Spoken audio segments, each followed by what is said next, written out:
Hello, I'm Sheryl McCarthy of the City University of New York. Welcome to One to One. Each week, we address issues of timely and timeless concern with newsmakers and the journalists who report on them, with artists, writers, scientists, educators, social scientists, and government leaders. We meet each one to one. I'm delighted to welcome Dr. Barbara Berg to the program today. The historian and writer's latest book, Sexism in America, Alive, Well, and Ruining Our Future, has just been published by Lawrence Hill Books. It's both personal and panoramic, political and persuasive. Welcome. Thank you, Sheryl. It's so nice to be here. Barbara, let me read from a line from the introduction to your book. And I know you surveyed about 500 women, Yes. in putting it together. And you say that you uncovered, quote, a renewed sexism in our national policies and our jobs, on college campuses, the internet, and major television shows, and in our most intimate relations. An unequivocal resurgence of sexism in this country, so potent, so complexly and broadly expressed, so much a product of the 21st century, it should be called nothing less than the sexism of mass destruction. Wow. Now, my question for you is that, how can this be, at a time when we had Hillary Clinton, who almost got the Democratic nomination for president? We now we've had two women Secretary of States in a row. We've got at least two Ivy League University presidents are women, at my last count, Brown and Harvard, maybe some others. We've got women who had Fortune 500 companies. We've got two network anchors and a lot of women reporters covering all kinds of serious subjects, whether it's the White House or the economy or the war. Aren't women doing better now than at any point in history? Is that not true? You're asking a wonderful question, and one that many people would legitimately ask about the title and my introduction. I would say probably for the last 30 years, it's been considered to be a post-feminist society. And it's true that there are some women who are doing very, very well. But just the way we probably would not say that Barack Obama's presidency has obliterated racial discrimination in this country, in the same way pointing to a few high-profile and very, very successful women hasn't achieved gender equality in this country. For example, what could we say is post-feminist about a society where a doctor, or a very wonderful, upstanding citizen who happens to perform midterm abortions is murdered in his church in cold blood? What is post-feminist about a society where the right wing is quietly campaigning to have fetuses granted personhood in every state in the union, thereby having abortion declared illegal and surpassing the Supreme Court?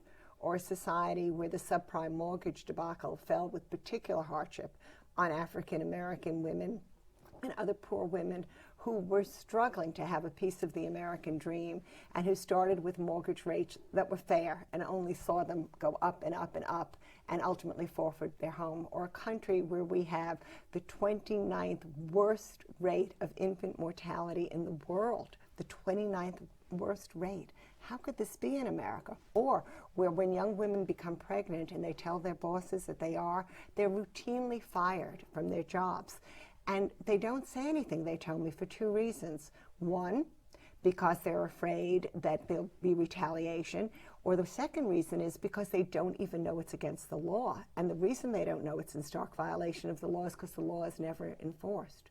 Or a society where advertisements routinely degrade and demean women, like one for a very, very well-known chain store that has an adolescent girl lying on a target with her legs spread right over the bullseye.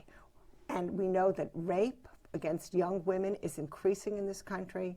Teenage pregnancy is soaring. We have the highest rate in the Western world. So when you look underneath the surface, I would say that we are really not in a post-feminist society, and that it's wonderful, wonderful that some women are doing better, but we really have to fight to make sure that all women are doing better. Mm-hmm.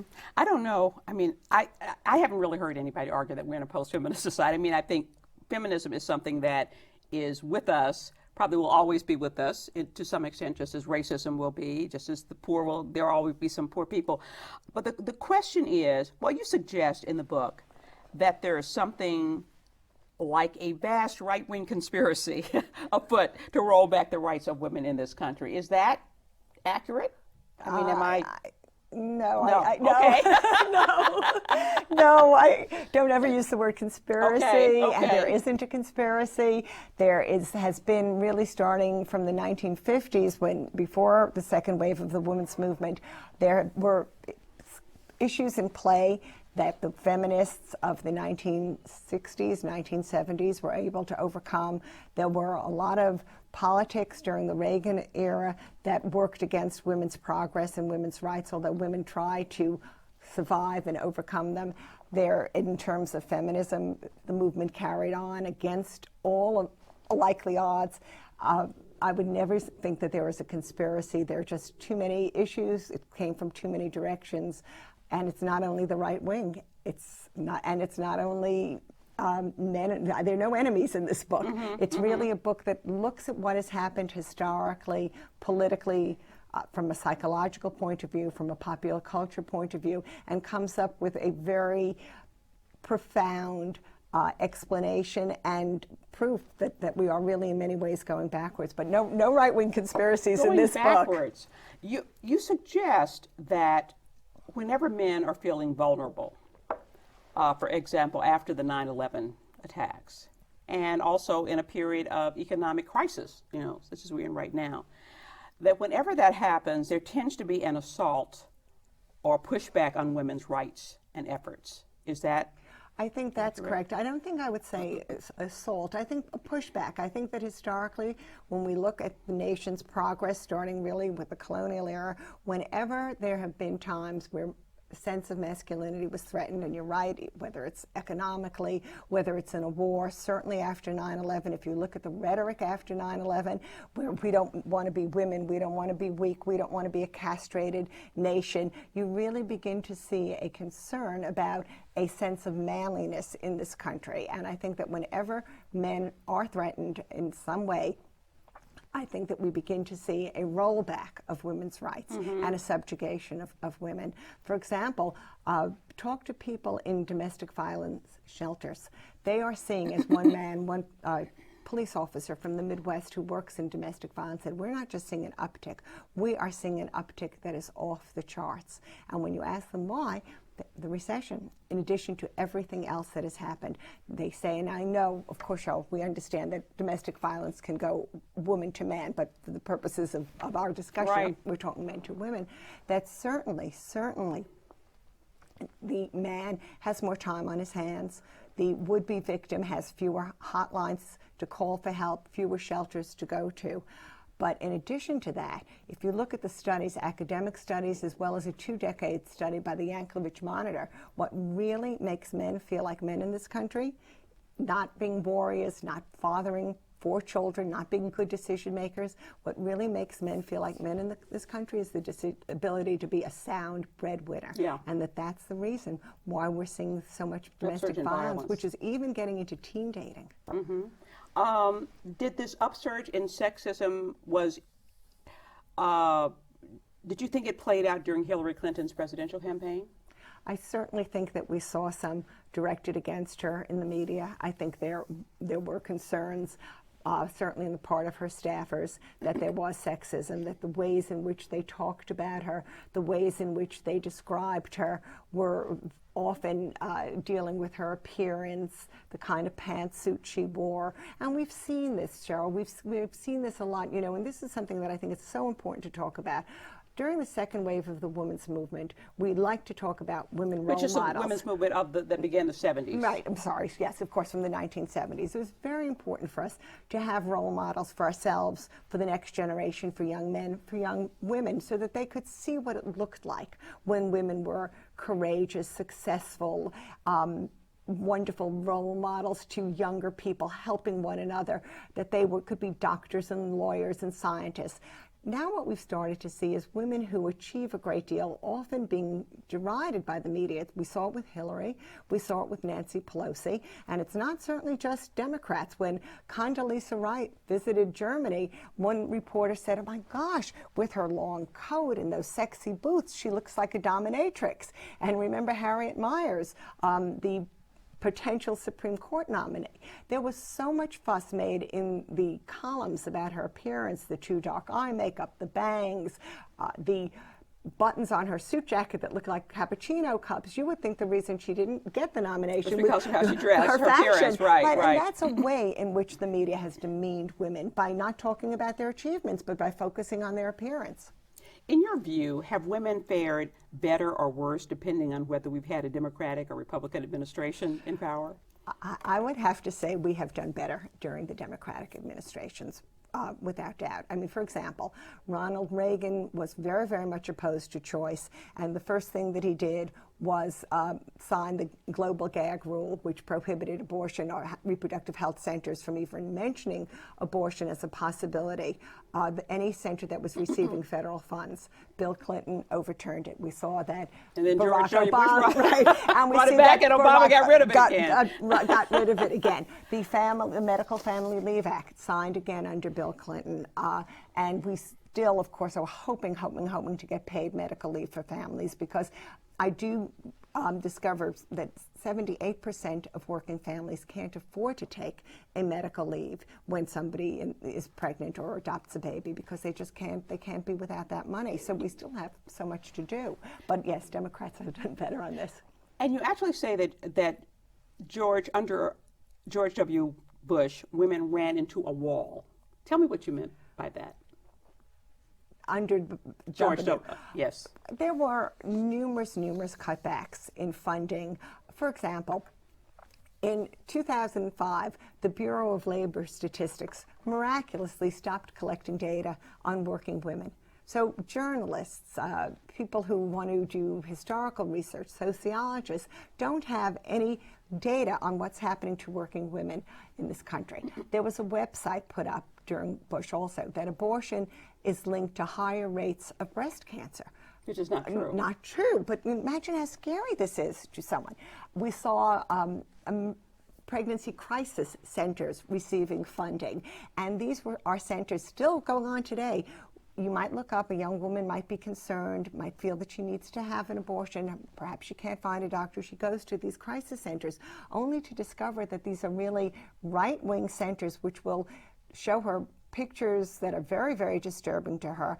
And instead of helping her to schedule or find out an abortion, they'll counsel her to try and keep the baby and really demonize women who have abortions. And these young women are terribly, terribly distraught as a result of that. We've seen the Unborn Victim of Violence Act under the Bush administration, an opportunity that the White House took after the Lacey and Connor Peterson murders, which were horrible murders, but an opportunity they saw to play upon public sentiment and pass this, which now makes it a crime to damage a fetus, even as early as a fertilized egg, in some 68% of crimes. So we saw cutbacks in breast cancer funding and ovarian cancer funding. We saw a change in the ways in which the overtime laws were calculated, so that many, many women who were working overtime and counted on that money for paying the babysitter or the daycare center, now we're suddenly upscaled into management and not, and even though the job was, one woman said to me, the job is the same, but I have a different title. I can't pay. And I could go on and on. So that was really the wall that we ran into during his administration. We're going to take a short break. Then I'll be back with more with Dr. Barbara Berg after the following messages. G-Morning, sunshine. Wakey, wakey. Text me.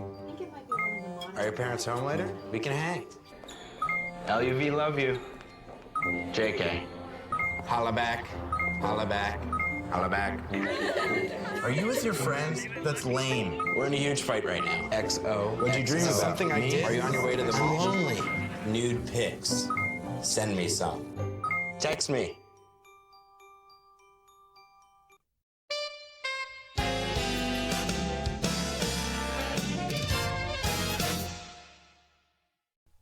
Welcome back to One to One.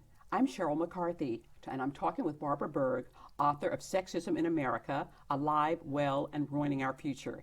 It's just been published by Lawrence Hill Books. We were just, before the break, we were talking about the rollback or the assault, certainly on reproductive rights under the George Bush administration, but also some other ways that women are being undermined in terms of wages and overtime, that kind of thing. But why? Why would the Republican administration, which has a lot of women, be interested in doing this? Is it just a new macho cult, or what? I mean, what's going on? I think that we have to trace it really starting under Reagan and seeing a kind of dichotomy in this country between the us and the thems.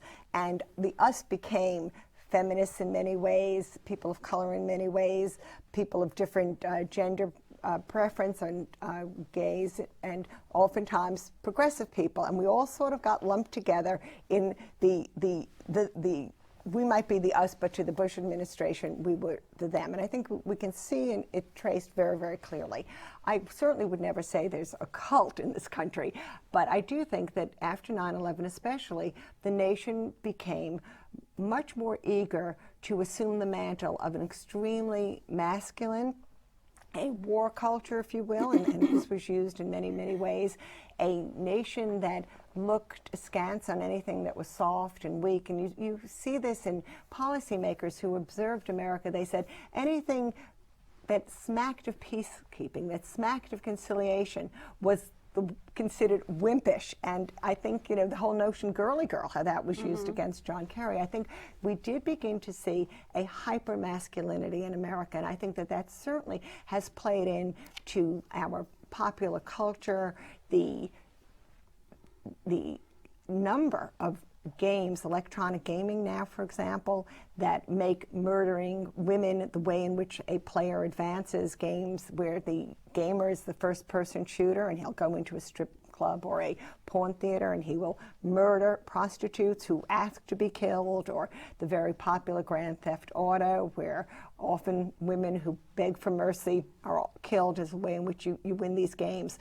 The Army and Navy, our armed forces, each also have not anti-women, but war videos that help to be used in training, and these are actually now available for young people to play with. And some of the people who observe these say that what these games are teaching young people is to be more violent, is that violence is equated with masculinity. Right. And I do think that we saw that as part of our culture. And then I think that a lot of these cutbacks were programs that we know the Republican Party traditionally has been opposed to.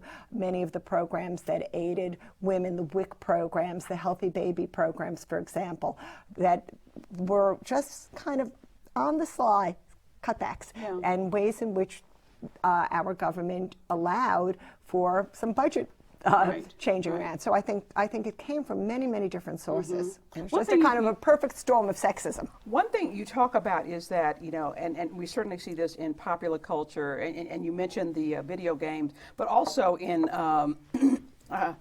rap music videos, you see a more violence by men and more greater sexualization of women in videos, and greater sexualization of little girls in terms of dress and the kinds of toys. I'm so glad you mentioned that, Sheryl. Absolutely, absolutely.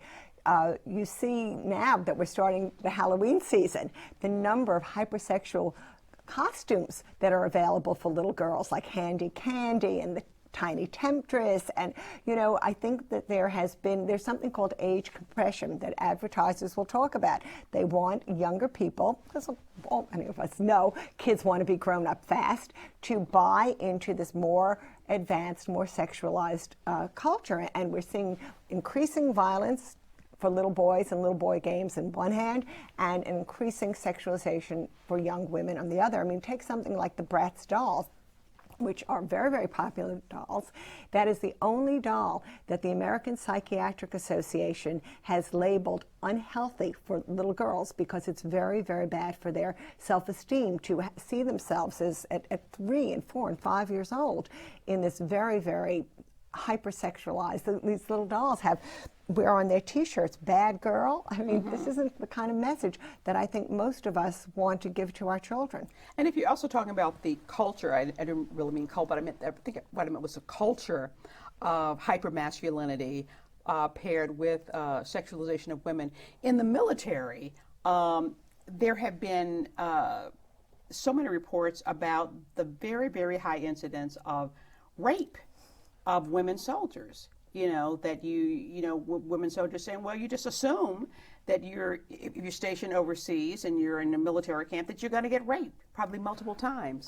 Again, I'm glad that you mentioned this, Sheryl, because in 1 year alone, 500 service women have reported, those who were serving in Iraq and Afghanistan, and we have women serving all over the world, but in those two places, 500 of them have reported being attacked either physically or sexually by their comrades in arms. And when we have to understand too that the reporting is probably an undernumber, because as the Miles Foundation found out, many of these young women are returned to the same units after they report this assault, and then they're made to feel really awful and sometimes retaliated against for going public with it. And I think that that's come to be a very, very typical experience for young women. Of course, certainly not all of us servicemen do it by any means, but it is a problem. And I remember reading Ron Wyden, the senator, saying, why aren't we getting outraged about this? Why, there have been studies now for years about the increasing numbers of women being attacked in our armed forces, but it doesn't seem to be getting the traction that it should. Yeah. One of the things that I sort of took issue with your book, I mean, you said that anti-contraception policies have resulted in a spike in teen pregnancies and an uptick in abortion rates. My sense had been from the studies that I had read that unintended pregnancies and abortions have been going down. Is that not correct? Our teen pregnancy rate now is soaring. We are actually the highest country in the Western world. Well, I know it's high compared to the world, but my sense is that it has been going down in general. I don't think so. No, I don't think so. I think that what we've seen is that with abstinence only, unfortunately, kids aren't abstinent. And I think what's happened is, when you talk to people who work with adolescents, they're very concerned about this. And what we've seen, of course, nationwide, is that 1 in every 4 adolescent girls has some form of sexually transmitted disease. And we're seeing syphilis come back, we're seeing gonorrhea come back, things that we thought were never have to look again, and certainly not in our lifetimes. And I think that these are byproducts, if we want to talk also about the Bush administration and the wall that women hit. I think that this is a very big problem. Under Bush, contraception became harder to find and very, very expensive, therefore making it really out of reach for a lot of people. Now, the Obama administration has taken steps to lower the cost of contraception nationwide. So I think we may see a change yet again, and I'm hopeful. I don't want you to think I'm not hopeful, because I do believe that we have a president and an administration that listens. There are lots of voices competing for our attention, and that's why I think women have to galvanize. But I think we have to know our rights, because I think that knowing is important. The truth will make us free ultimately, and first I think it's going to make us fighting mad. I think we have to know what we've lost. How do you think that the recent debate over the arrest of Roman Polanski fits into this whole sexism thing that you're seeing? I think it does fit into it in many ways, and I've given a lot of thought to this, because there is a strong number of people, many people who I respect, who think, oh, come on, too much, why, let the guy go.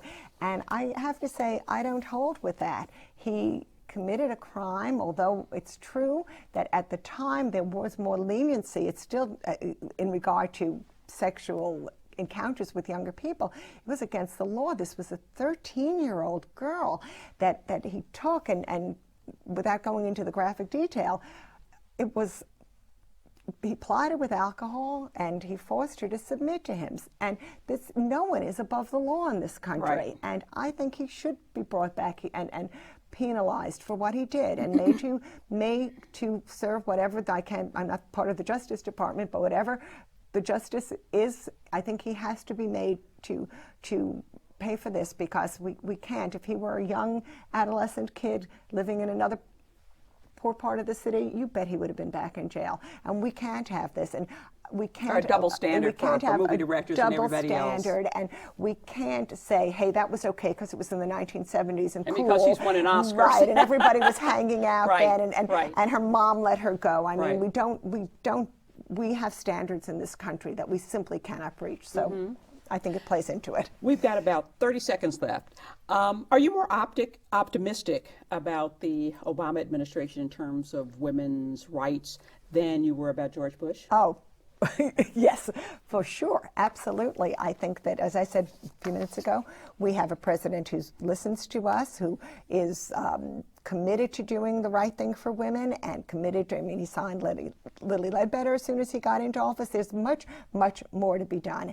And I think what I'm also very optimistic about, when I go around the country and talk to young women, I feel that the desire for change, and I feel women starting to come together, and I know that women are no longer going to buy into this mommy wars and women are opposed to each other stuff that I think the media has tried to perpetuate. So I feel very, very positive that we're in for some very hard but progressive work ahead of us, and I think that we're going to do it, and I think that he's going to be there with us. Okay. Well, we're certainly going to see. Thank you. We're out of time. My thanks to Dr. Barbara Berg for joining us. Sexism in America, Alive, Well, and Ruining Our Future has just been published by Lawrence Hill Books. For the City University of New York and 1 to 1, I'm Sheryl McCarthy.